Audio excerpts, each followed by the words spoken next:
Alright, baik lagi sama gua di bedah kasus. Ya. Ada yang nanya bedah kasus kedai kopi ya. Tentunya buat kalian yang baru masuk ke channel ini channel tentang seputaran bisnis kopi. Jadi buat kalian yang memang cocok kalau memang lagi mau buka kedai kopi atau lagi punya mimpi pengen punya kedai kopi gitu ya. Ya, gua ada di industri ini sejak 2018. Ya mungkin teman-teman tahu ya, bisnis kopi itu boomingnya atau meledaknya ketika film Filosofi Kopi ya. Lalu meledak, gue pernah nonton saat itu, tapi nggak ngerti isinya apa. Terus gue udah buka kedai kopi 2018, gue nonton ulang Filosofi Kopi, ngerti, nyambung, relate gitu ya. Kalian pasti ngalami hal yang sama gue. Kalau kalian nonton film Filosofi Kopi, terus kalian punya kedai kopi, pasti nyambung dah. Nontonnya pasti sangat relate ya, antara Ben dan Jody, apa yang mereka bahas, apa yang mereka omongin, apa yang dialamin, kalian pasti akan relate banget ya. Dan gue sangat terinspirasi sama film itu, karena buat gue itu adalah setup sempurna dalam menyusun sebuah konsep ya. Dan kebetulan gue ada workshop bisnis kopi. Setiap bulan gue adakan workshop atau pelatihan, dimana per hari ini ada 120-an outlet gitu yang udah berhasil buka, yang udah gue lahirkan lewat workshop. Ya, either ada yang udah buka dia ikut workshop, ada yang memang belum buka dia ikut workshop. Dan per hari ini ada 120-an outlet dengan nama yang berbeda-beda ya. Jadi gue bukan bangga atau karena gue menyombongkan, enggak, tapi lebih ke gue bersyukur aja karena nggak ada gitu kedai kopi lain yang melakukan hal begini gitu, melakukan mentoring secara reguler atau continue. Buat gue itu sesuatu yang jarang dilakukan ya, jarang orang yang melakukan. Bahkan di tahun gua waktu buka kedai kopi pun gua susah gitu buat belajar sama siapa, mau nanya-nanya sama siapa gitu buat belajar bisnis kopi. Tapi sekarang kalian yang baru mau mulai, kalian yang baru mau tahu doang, tanya-tanya doang, tinggal buka YouTube gua udah terjawab semua apa yang dipersiapkan ya kan. Jadi ya kurang lebih begitu isi dari konten YouTube channel gue. Dan gue hari ini mau bedah satu kasus ya dari Ibu Wulan ya. Ini minggu lalu nih, Ibu Wulan dia punya, sebelumnya dia udah bertanya panjang lebar dan gue bikin video khusus juga saat itu. Cuman dia nanyanya ini lebih banyak lagi nih, panjang bener ya, hebat bener nih si Ibu Wulan nih. Wulandari ya, nih uncle yang gue mau tanya katanya. Semoga menjawab atau membantu ya.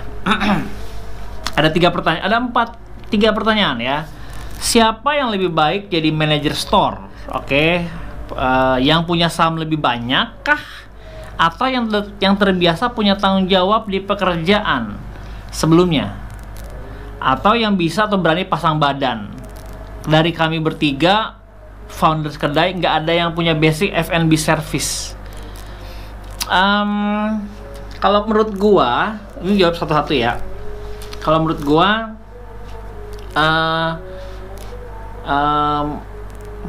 gua juga gak punya basic F&B sebelumnya. Dulu pernah sih 2002 gua pernah buka kedai gitu ya. Tapi gua rasa itu nggak jadi basic sebuah ini ya.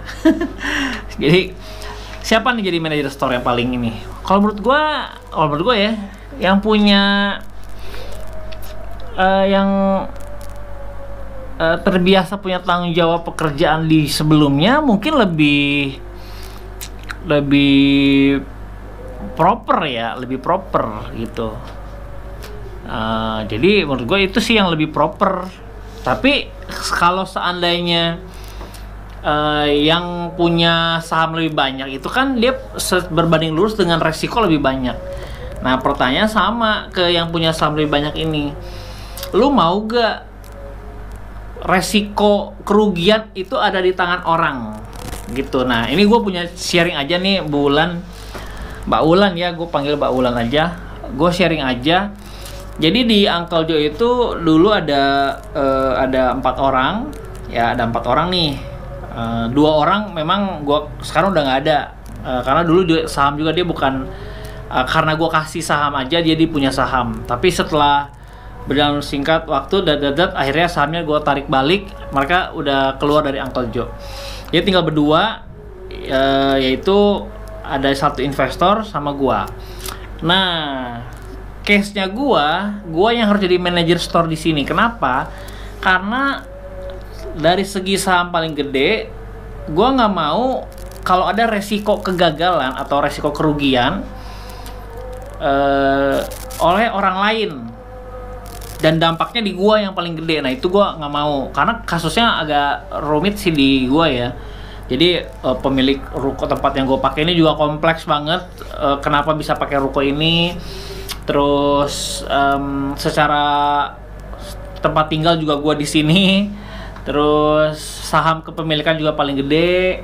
Jadi kalau terjadi kerugian, gue yang paling berdampak gitu. Kedua, investor gue gitu. Itu kedua. Tapi yang paling gede di gue. Nah, seandainya kerugian itu atau resiko kegagalan sebuah kedai kopi di sini, dan yang paling kena dampak besarnya di gua nggak rela gitu.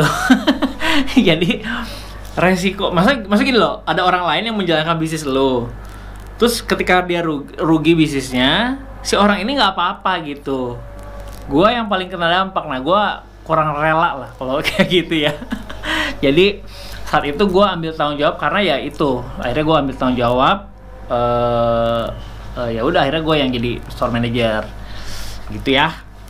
Nah, jadi kalau saran gue sih sebetulnya yang proper, yang memang dia bisa memanage gitu. Kalau gue kan ya bisa manage by experience gitu. Gue udah lama juga di dunia usaha ya. Jadi ya buat gue bukan hal yang sulit lah untuk memanage sebuah toko ya, kedai kopi gitu ya. Jadi lu putusin aja di antara 3 teman kalian joinan ini, kira-kira bila terjadi resiko rela gak gitu.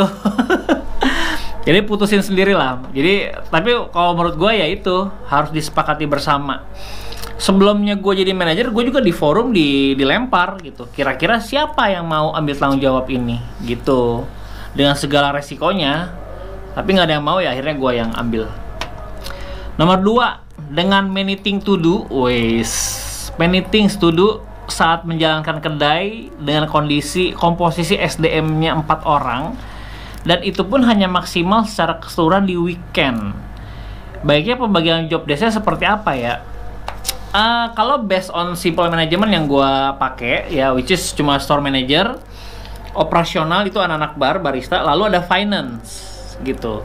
Jadi operasional ini the whole thing dari ujung toilet sampai gerbang pagar itu semuanya tanggung jawab si operasional ini, anak-anak operasional, which is barista di sini di Uncle Joe.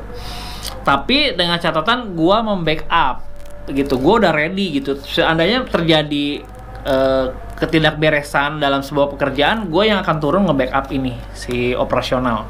Jadi resikonya adalah ya gua harus standby untuk membackup. Tapi apakah tiap hari begitu? Enggak. Jadi gue melihat situasi aja, kondisi. Misalkan kan kita ada schedule yang ngatur ya, ada schedule, ada jadwal yang memang kita atur, yang kita buat koordinasi. Kita ada satu WhatsApp grup yang koordinir satu sama lain. Jadi barista gue misalkan dia mau libur atau mau masuk pagi atau siang, mereka ngabarin di grup gitu. Oh, gue hari ini gue ada ini, boleh gak Uncle izin? Ya udah, ketika mereka izin ya gue harus backup, gue harus standby memastikan bahwa anak-anak bar itu tidak keteteran lah gitu. Tapi ketika udah berjalan normal biasa ya udah, gue tetap di store manager, gue nggak terlibat di aktivitas ngebersihin toilet, terus gerbang pagar atau areal bar, itu gue udah nggak ikutan. Tapi ketika diperlukan gue akan turun untuk mengerjakan gitu. Jadi baiknya ngaturnya gimana? Kalau barista ya dia bertanggung jawab keseluruhan secara operasional aja, melayani tamu, beres-beres, bersih-bersih, terus ada stok barang, mereka coba upgrade di grup gitu. Nanti finance yang akan mencatat gitu. Jadi grup semua data-data itu dimasukin ke dalam satu grup. Nanti data itu diambil sama finance yang mengolah mau stok barangnya, mau update stok, mau belanjanya, semuanya si finance yang beli-beliin, belanja-belanjain. Lalu barista yang terima-terimain. Jadi ya sesederhana itu kalau di gue. Karena kita terbantu dengan teknologi ya. Kita terbantu dengan CCTV gitu ya, terbantu dengan grup WhatsApp, media sosial. Jadi bagi gue kerja sama ritme kerjanya udah kebangun cukup solid gitu di Uncle Joe. Ya gitu aja sih paling kalau gue. Nah kalau kalian ya tinggal di ya dengan simple manajemen itu operasional, semua hal berkaitan sama operasional ya di mereka gitu. Nih, ngerti gak ya? Mudah-mudahan ngerti ya. Karena gue di video begini gue nggak ngejelasin detail gitu. Kalau ketemu enak, gue bisa sama-sama gitu kalau ketemu sama Mbak Wulan. Oke, nomor 3. Skala usaha aku masih di kategori mikro UKM. Perlu gak sih ada maksimal jam kerja? Let's say ya, Uncle. Oh, let's say nih. A dan B adalah pekerja tetap di sebuah perusahaan dengan jam kerja 8 sampai jam 5. Tetapi selepas jam kerja itu AB akan mengambil alih operasional di kedai sebab C harus kuliah. Jadi AB bisa full time sepanjang hari pada hari Sabtu dan Minggu atau pada WFH karena lagi pandemi. Jam buka kedai jam 10 sampai jam 9. Bagi waktu kerjanya yang baik seperti apa? Perlukah mesin absensi atau fingerprint supaya sama-sama enak? Pada saat gajian lebih gampang, tinggal tarik data aja. Iya, harus dihitung. Jadi tiga-tiganya ini terlibat di operasional nih. Wah, gila banget nih investor nih partnerannya. Tiga-tiganya si ABC ini, si AB-nya masih kerja kantoran, tapi habis pulang gawe lanjut di kedai. Lalu kalau pas AB nyampe ke kedai, si C kuliah malam, gitu ya. Kalau menurut gue harus tetap dibuat profesional, yaitu 8 jam kerja. Mau si A, mau si B, mau si C, dalam satu hari itu 8 jam kerja ya. Kalau dia kerjanya cuma 2 jam, ya dia dihitung pro rata aja per jamnya berapa si ABC ini. Tetap 8 jam kerja, lalu di atas jam 8 jam kerja itu dihitung lembur. Kalau gue ya, kalau kalian gue nggak tahu, dah terserah. Karena gue lihat beberapa temen gue kerja tuh ada 12 jam, ada yang 13 jam. Jadi kasihan juga. Kalau gue sih ikut profesional aja, standar aja, yaitu 8 jam kerja. Istirahatnya bebas gitu. Mereka mau istirahat dari jam berapa, tapi dalam jam 8 jam kerja itu ya udah include istirahat gitu. Tapi istirahatnya nggak khusus, oh gue diam selama 1 jam, nggak gitu. Istirahatnya fleksibel gitu, di mana aja, karena kedai kan nggak selalu rame, nggak selalu sepi gitu. Kadang ada rame, kadang sepi banget. Jadi kalau soal jam kerja tetap dibuat profesional. Jam bukanya misalkan tadi jam 10 sampai jam 9. Nah, jam 10 itu berarti jam 9 dia udah prepare, 9 pagi itu prepare, buka jam 10, 8 jam kerja sampai jam berapa? Sampai jam 6 sore. Jam 6 sore itu ya udah si C selesai shiftnya C. Tapi ketika dia lanjut sampai jam 7 sampai jam 8 malam, dihitung lembur. Ya. Lalu si A, si B itu yang tadinya kerja lalu ke kedai, jadi dia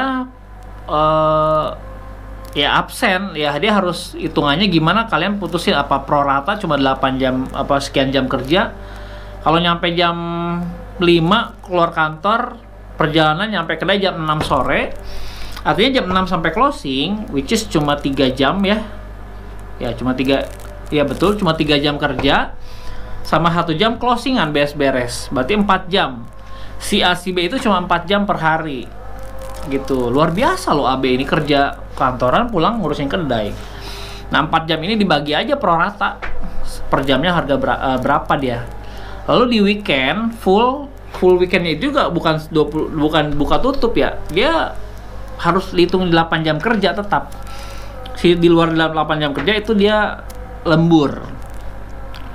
Terus perlukah mesin absensi? Perlu banget gitu. Kalau nggak ada itu gimana cara ngukurnya?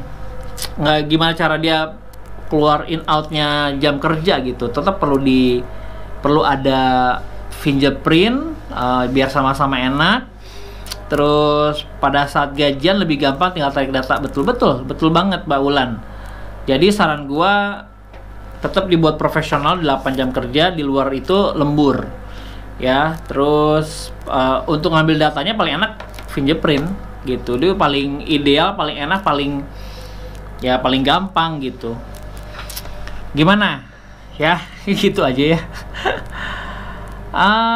Oke, gua rasa cukup di video kali ini di bedah kasus ya, kasusnya Mbak Ulan nih. Semoga mencerahkan Mbak Ulan, semoga paham gitu ya, semoga ngerti. Memang lebih enak sih kita ngobrol langsung ya, lebih enak bisa ngobrol-ngobrol, bisa ngopi bareng di kedai gitu ya, ngobrol-ngobrol. Mungkin ABC juga bisa ngobrol-ngobrol, ketemu gitu ya, mampir, kita bisa bedah bareng gitu. Gue suka banget bahas gini-ginian nih, teknis banget dan gue suka gitu. Jadi feel free aja lu datang ke sini, kita ngobrol-ngobrol, bawa kasus lu ke gua, kita diskusi bareng, kita bedah bareng. Karena apa yang gua terapkan di sini belum tentu cocok di kedai kalian gitu. Apa yang gua terapkan di Uncle Joe belum tentu cocok di sana. Nah, jadi teman-teman jangan ambil konsultasi dari video ini, tapi kita sama-sama bedah gitu. Kita coba gali di mana problemnya, di mana solusinya. Jadi sebaiknya begitu, dan lebih asik kan, lebih enak jadinya. Gitu aja paling ya di video bedah kasus kali ini. Dan buat kalian yang punya kasus yang sama atau permasalahan yang bingung gitu, mulai rasa nggak enak, nggak kondusif suasana, bisa tulis atau komen aja di bawah. Nanti kita akan bedah sama-sama, kita akan gali sama-sama. Gitu aja ya video kali ini, sampai ketemu di video selanjutnya. Dah. Thank you ya yang udah nonton video ini. Jangan lupa subscribe sebagai bentuk dukungan lo terhadap channel